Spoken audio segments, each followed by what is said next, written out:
Warning: the video that you are about to review contains graphic violence, obscene language, and disturbing images that should only be viewed by informed and consenting adults. 100% of all of the violence, obscene language, and disturbing images contained in this video has been perpetrated by the Pennsylvania State Troopers in their official capacities as police officers.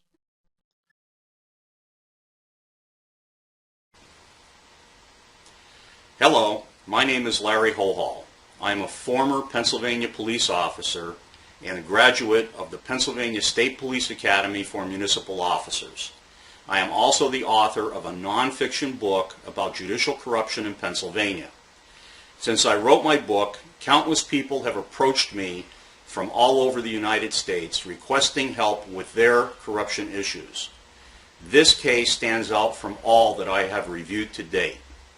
Not because of the claims made, not because of the outrageous actions of those in power, not because it is a subject that is near and dear to my heart. It stands out for two reasons. The first is the absolute proof of the crimes committed by the Pennsylvania State Police. Secondly, and as importantly, the complicity and cover-up by all involved, including the State Police Oversight Mechanism, which is known as the Bureau of Integrity and Professional Standards. It is my hope that this video will outrage you to the point of taking action. But for the grace of God, this could have been your child or family member that these horrific acts happened to.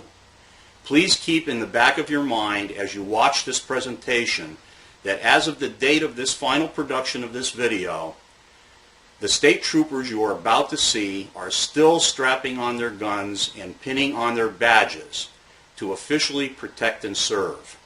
You had better hope you or one of your loved ones never crosses paths with any of these Pennsylvania's finest. Early on the evening of March 8, 2010, 31-year-old Robert Leone of Vestal, New York, finished up a session of stargazing at the Copernic Observatory, which is about a 10-minute ride from his home. He was feeling particularly happy that evening. His life was in order. He had just gotten his driver's license back after being suspended for a non-accident DUI charge.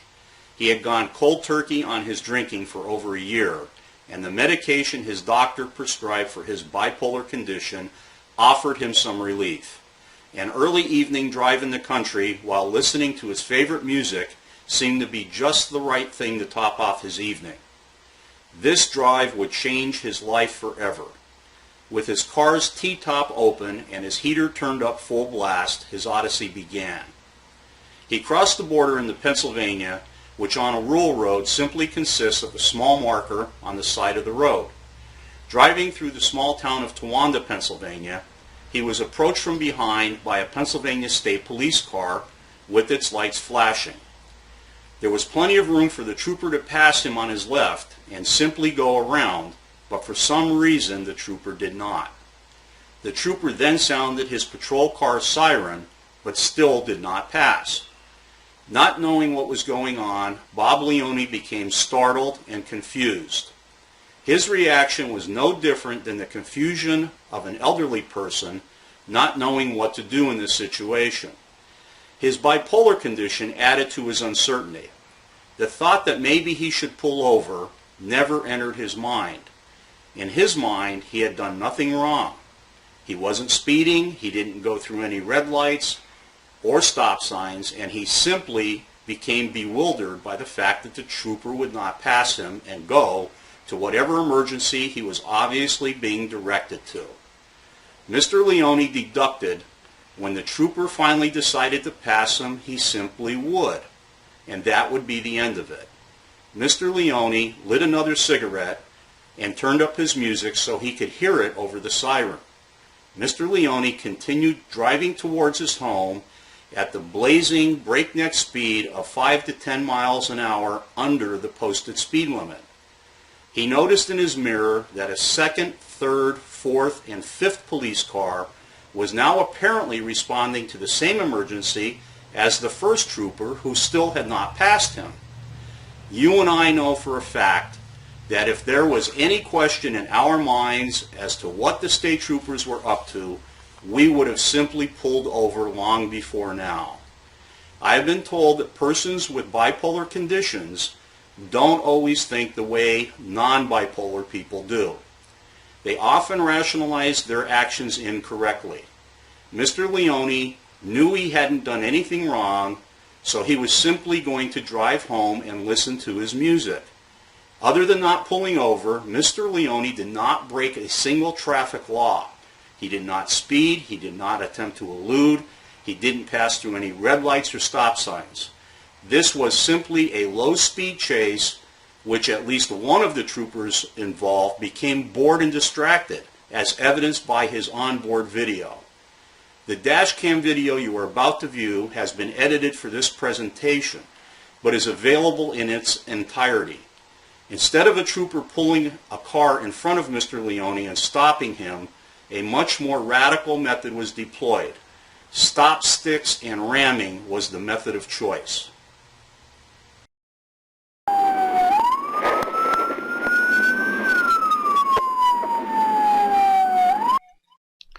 Watch this car. It is later confirmed by the sworn statements of two of the troopers that this car was parked in such a fashion as to totally block the driver's door of Mr. Leone's car. It was blocked in such a fashion that the state trooper himself had to climb out his own window in order to exit the vehicle.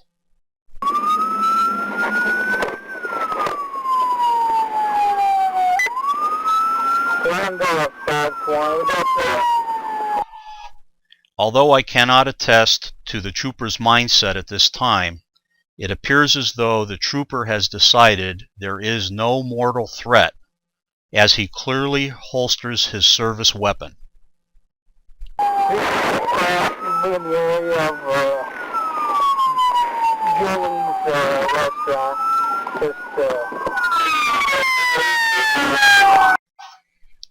By the trooper's own sworn statements, this trooper orders Mr. Leone to exit his vehicle 3 or 4 times. Mr. Leone cannot open his car door because of the trooper's car blocking it. He is then tasered by the trooper through the open sunroof. All sworn statements by all of the troopers involved agree that just prior to Mr. Leone being tasered, he was sitting calmly with both hands on his steering wheel smoking a cigarette.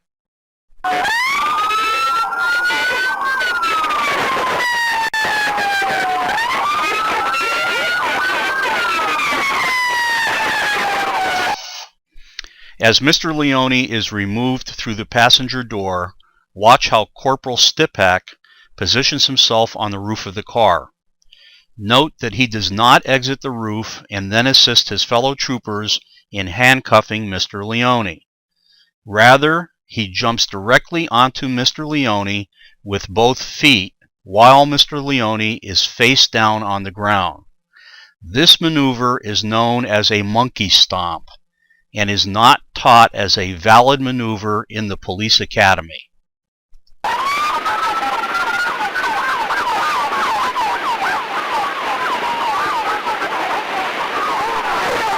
We can't see a lot of what is going on behind Mr. Leone's passenger door, but sworn testimony from the troopers involved all state that Mr. Leone is face down with his hands under him.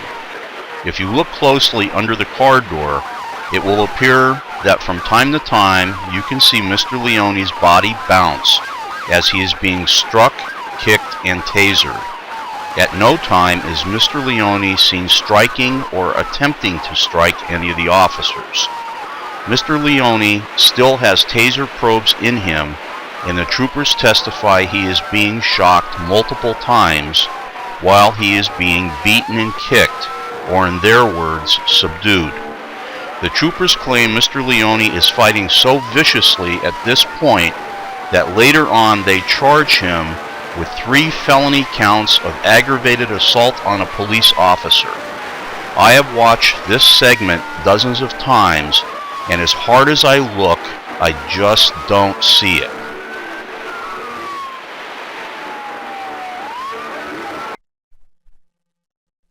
One of the troopers breaks his own hand by admittedly punching Mr. Leone in the head with it. Striking or punching a suspect in the head with a closed fist is not taught in the police academy and is a maneuver that is specifically addressed as not authorized.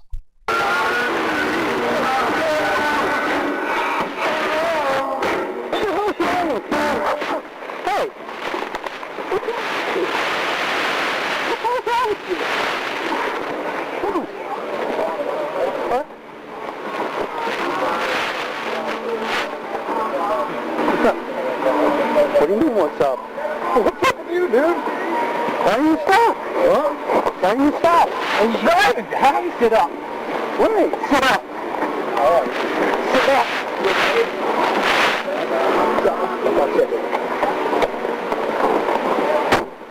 Get back to your nest. All right. What the fuck's your problem? Huh? Nothing. What's your name? Rob. Rob what? Where you from? That's New York. Yeah. I'm trying to drink tonight. You want to hold up? Hello? What do I have to drink tonight? Hello, yes. As a former police officer, my experience has taught me that when people lie to cover up wrongdoing, they often lie about the unimportant issues with as much conviction as the important ones. In other words, they embellish the small issues to make the big issues look more believable. Here is an excerpt from the official internal investigation of this matter. The signed sworn affidavit accompanying this statement reads as follows. I, Trooper Andrew J. Burian, verify that I was given the opportunity to review the above information and that I was allowed to make any corrections or clarifications. By placing my signature in the space provided below, I verify that the above summation accurately reflects my observations of the events regarding this incident. His statement reads as follows. The suspect was still uncooperative and wouldn't walk to the car. Something so simple, but it is a lie. As you will see, Mr.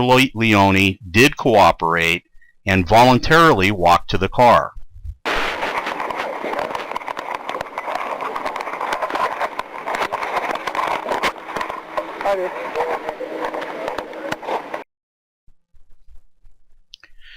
There is so much wrong at so many different levels with what you have just seen. Unfortunately, things are about to get worse for Mr. Leone. Although we cannot see what is about to happen in the back of this state police car, we can clearly hear what is said and done as the audio track of this dash cam recorded it all. Additionally, nowhere in this video is Mr. Leone advised of his constitutional rights.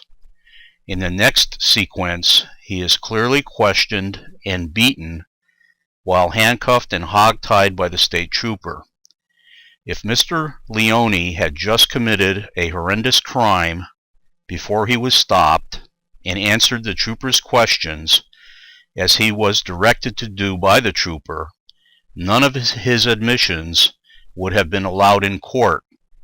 In other words, when questioned by the trooper, if Mr. Leone stated he had just murdered 5 people, his admission could not be used because basic, mandatory police procedure was not followed.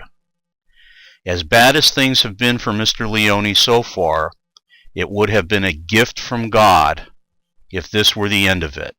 Once again, things are about to get much worse for Mr. Leone. Much, much worse.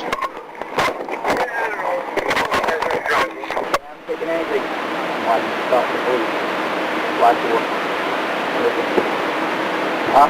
What's the problem? I'm driving. Not even a little bit of huh? I'm driving. Driving? You see all the police cars? Right over, Bill. You got a long fucking night, you got. You hear me? Copy. I'm in West Georgia right now. Huh? please. 16 years, utilize frequency 7 for traffic control. Frequency 7 for traffic control, 2115. You hear me? You hear me? Copy, Bradford. Okay. Huh? 1 I'm down at Mud Creek now. It's a fucking hobble. It's a hobble.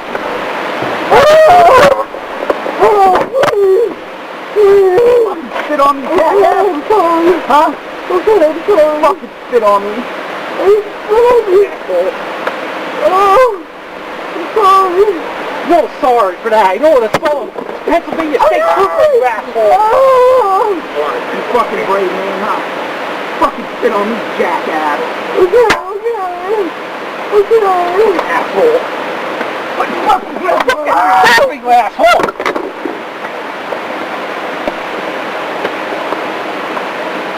Are you fucking stupid?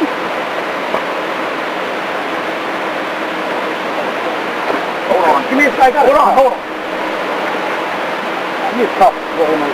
Come on, I got a hot tire. Hold on. Can we fucking talk? Huh? Fucking playing possum. I'm sorry. Fucking sit there. Oh, you're getting hot. He's dying on side. Sit up, you motherfucker. Now get in that car. Get out. Okay. Get on the other side. Get in the car. Get in the car. I'm trying.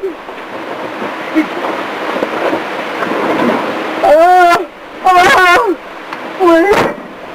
On your side. Okay. On your side. Okay, like this? No, other side. Okay.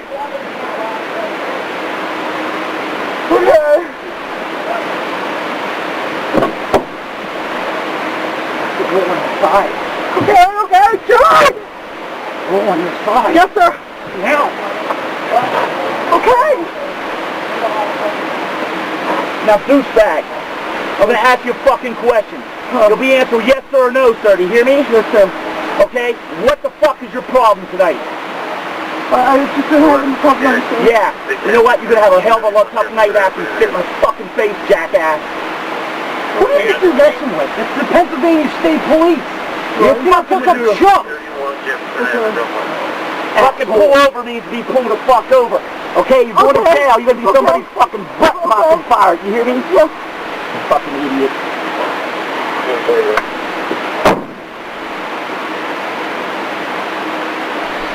Listen carefully as we replay the point in the video where the trooper claims Mr. Leone spits on him. Listen carefully. You will find something important is missing. The trooper claims in sworn court testimony that Mr. Leone spits a, quote, loogie in his face. Nowhere is there a sound of anyone spitting anything. The audio is so clear that you can hear Mr. Leone's breathing, but no spitting sounds are present. As a matter of fact, the only thing you do hear is a totally compliant and submissive prisoner in tremendous pain and an out-of-control state trooper. Okay. Huh? I'm down at Mud Creek now. It's a fucking hobble. It's a hobble.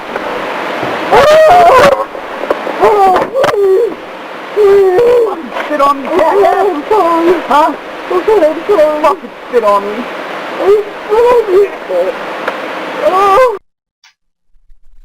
Mr. Leone is willing to take a polygraph test and swear under oath that he did not spit on this trooper.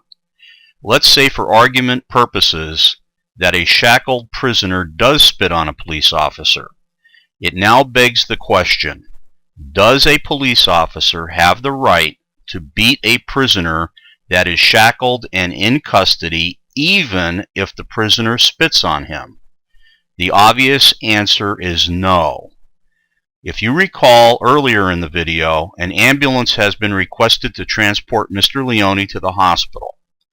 Instead, when the ambulance shows up, the trooper with the broken hand is transported to the hospital in the ambulance, and Mr. Leone is kept hogtied in the back of the patrol car. He is then transported to the hospital in the car with a stop along the way at the barracks.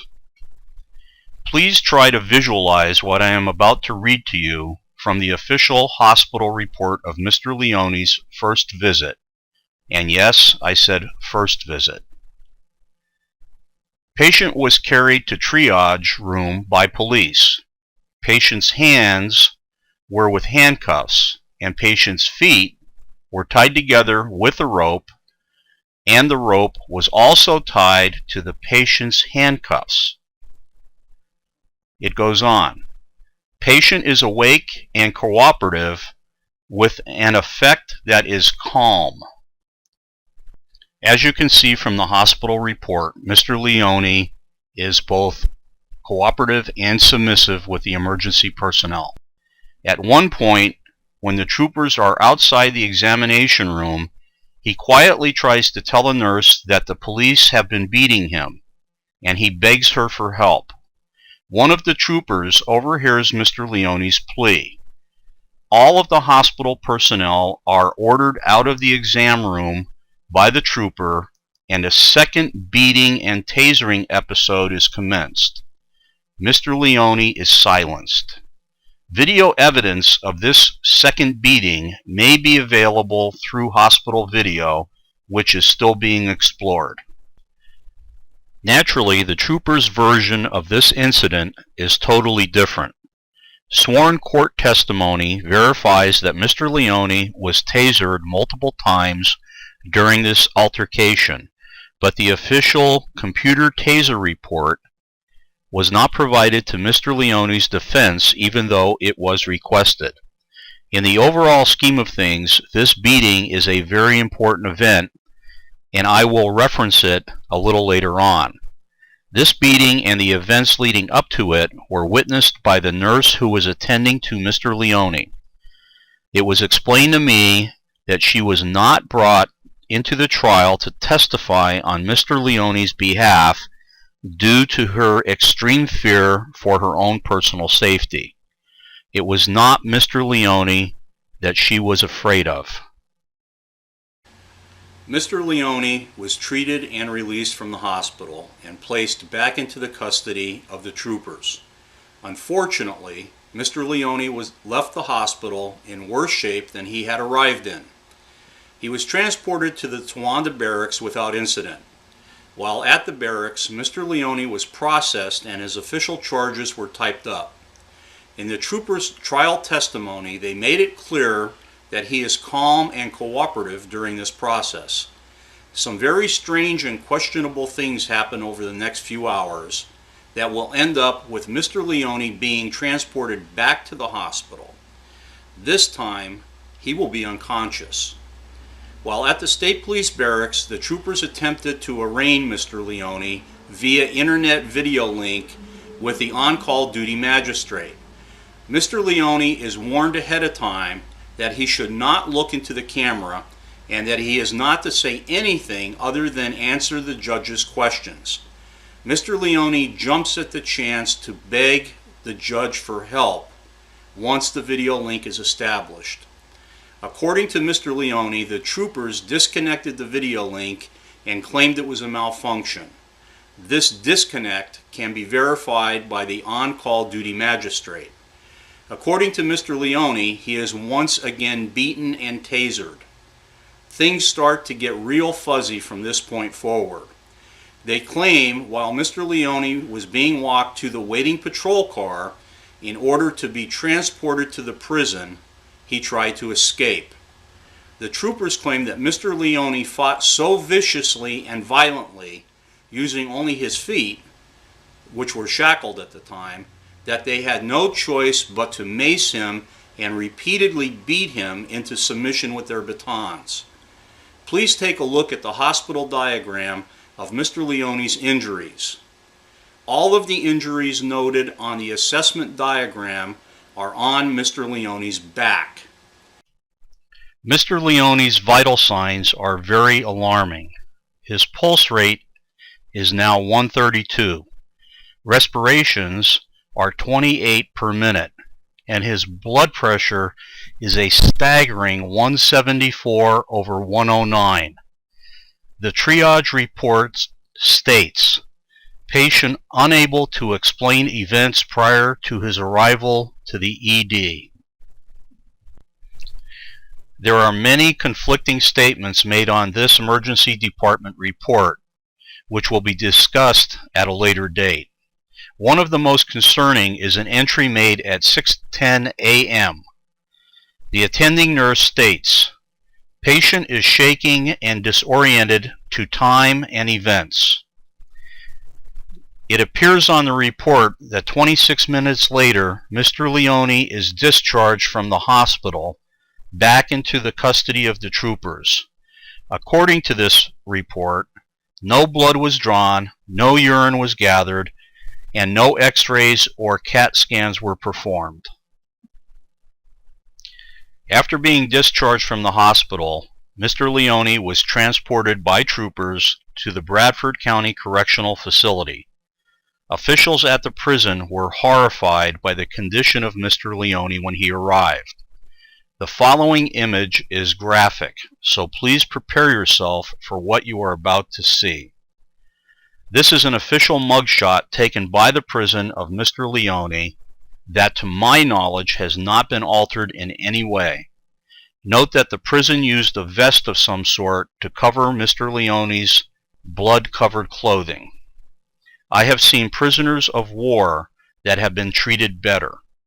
The officials were so alarmed that the on-call physician for the prison was called in to do a complete physical exam and documentation of Mr. Leone's injuries, lest they be blamed for any of his injuries going forward. Mr. Leone had high-quality private health insurance when he was incarcerated. He begged the prison officials to allow him to obtain medical care at no charge to the prison or the county for severe headaches and dizziness that persist to this day. His requests were denied. At some point after Mr. Leone was incarcerated, he thinks he was arraigned. Regardless, it was well in excess of Pennsylvania's 6-hour preliminary arraignment rule. Believe it or not, this story so far spans less than 24 hours. Mr. Leone's nightmare was just beginning. Mr. Leone's bail was set at $250,000, even though he was not a flight risk. He languished in prison for 6 months before his trial was conducted. His public defender was extremely overburdened with countless other cases, and the state police threw the book at Mr. Leone. 24 counts of criminal misconduct. There is an old saying, what you don't have in quality, make up for in quantity. And that is exactly what the state police did. Remember the trooper that broke his hand on Mr. Leone's face while punching it? Well, Mr. Leone was charged with aggravated assault on a police officer for breaking that trooper's hand on his face. Remember when Mr. Leone was beaten and tased on the hospital stretcher? Well, he was charged with assaulting that trooper. The troopers also charged Mr. Leone with DUI, even though his blood test came back negative for alcohol or illegal drugs. I believe this case became so important to the state police that they convinced the district attorney of Bradford County to try the case himself, as opposed to one of his underlings. It is a decision the district attorney would later regret. Regardless of the less than stellar defense, the jury read right through the state police and district attorney's smokescreen. Mr. Leone was found not guilty or had charges dismissed on 20 of the 24 charges. All of the serious charges were gone. It looked like Mr. Leone should have been sentenced to time served. That did not happen. Mr. Leone has been sentenced to 1.5 to 4 years in prison and is still incarcerated. I believe with all of my heart that he will not be released until after the statute of limitations has expired on the crimes that have been committed against him. There is so much more to this story than time will permit in this video, but here are the main issues as I see them.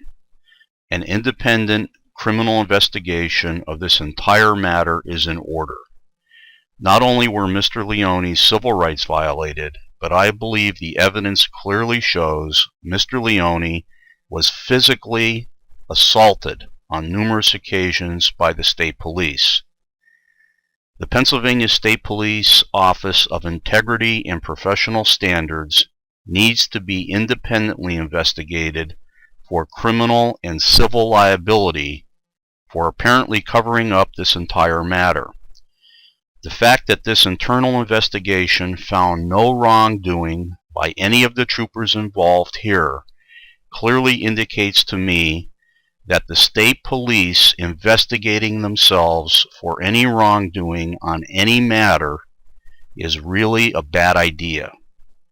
After reviewing the same dashcam video as you just did, I would have thought the District Attorney of Bradford County should have taken pause with this case, instead of jumping in with both feet to defend the actions of the state police. I believe there was an overt, well-thought-out attempt by the entire prosecution team to use the district attorney's high profile to influence the trial judge's rulings during this trial, and I believe they were successful at doing so, as demonstrated by some serious verdict-changing evidence that was denied to the defense. For instance, once the internal investigation was referenced to the jury by one of the troopers on the stand as proof of no wrongdoing by him or any other member of the state police, the defense was clearly entitled to a copy of this report. I suspect the trial judge denied defense access to this document because it contains some very serious defense-aiding information. I also question the hospital releasing Mr. Leone back to the state police in the condition he was in after his second visit. Nowhere in their documentation does it show that Mr. Leone's vital signs stabilized and that he was out of danger. He very well could have died after his release, and we would not be reviewing anything right now. Let me touch on the prison. Why on God's green earth would a prison deny Mr. Leone access to additional medical treatment while knowing full well he needed it and had health insurance to pay for it? Why is Mr. Leone still in prison? The warden of the Bradford County Correctional Facility has commented to Mr. Leone's parents that if all of the prisoners in his facility acted like Mr. Leone, he wouldn't need any guards. Yet Mr. Leone has been denied release from prison by the parole board twice since becoming eligible. The first denial was because they stated he did not take a drug and alcohol abuse class while incarcerated. If you remember, he was found not guilty of that charge. The second denial was because they lost the paperwork. I believe a more sinister reason is at play here. I believe the statute of limitations, time restrictions, in which Mr. Leone can bring both civil and criminal charges against the responsible parties is the driving factor. It is extremely difficult, if not impossible, to retain an attorney while you are in prison with no money. Call me tainted, but I have seen worse. A disturbing thought has consistently found its way to the forefront of my thought process while I put together this video. Mr. Leone didn't know his every action and every word was being recorded via a dash cam in the patrol car when he was first arrested. The troopers did. The troopers, who totally lost control of themselves, either didn't care that they were being recorded, or worse, they knew nothing would happen to them no matter how badly they acted. To me, this is chilling. As a former Pennsylvania police officer, I am here to tell you that the vast majority of police officers are compassionate, caring professionals. It is how we handle the officers who aren't that differentiates us from third world countries. Right now, it looks like Pennsylvania and its state police are operating as a third world country by allowing and covering up serious assaults against its citizens. The beating of shackled prisoners for any reason is not acceptable by anyone's standards. We are now at the end of a very emotional and disturbing review of what I consider to be a national scandal. I stated at the beginning of this video that but for the grace of God, this could have been you or one of your family members. And now I will tell you why I made such a remark. Exactly why did the state police originally attempt to pull Mr. Leone over in the first place? Well, it appears they pulled over the wrong car that was involved in a minor fender bender. The fender bender in question was so minor that the state police never even filed an accident report for it. Imagine that.